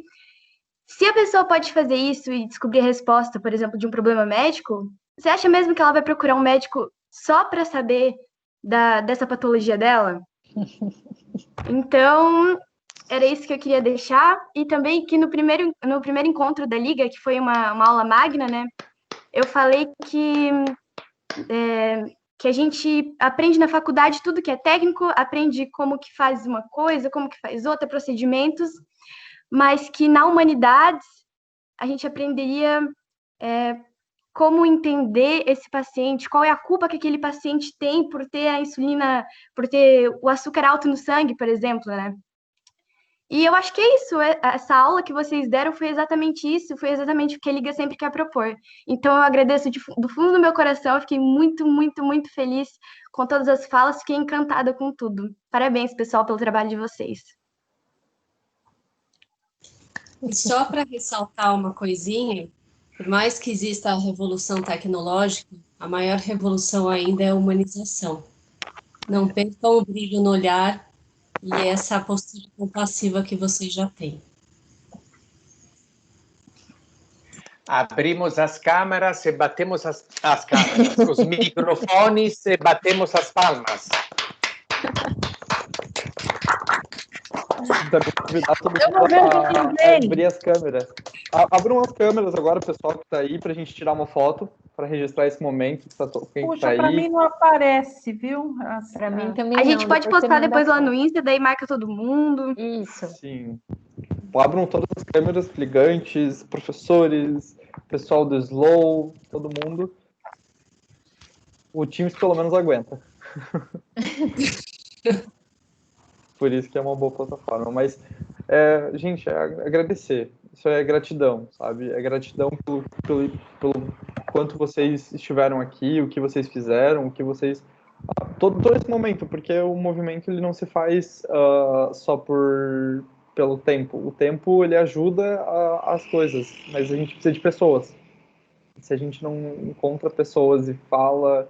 E tem coisas que a gente precisa só falar porque precisa falar, porque tem que lembrar mesmo que seja tão óbvio. A gente precisa falar. Né? Deixa eu tirar uma foto. Vou tirar a foto agora. Só para avisar o pessoal da Liga, eu vou colocar aqui um link e vou mandar o PIN para vocês fazerem a confirmação da presença na nossa reunião, tá? Muito obrigado, gente. Boa noite. A gente que agradece. Foi um prazer, Obrigada. gente. Tchau, tchau. Obrigada. Vamos convidá-los novamente. Muito Vamos. obrigado. Muito obrigado. Tchau, tchau. Obrigada.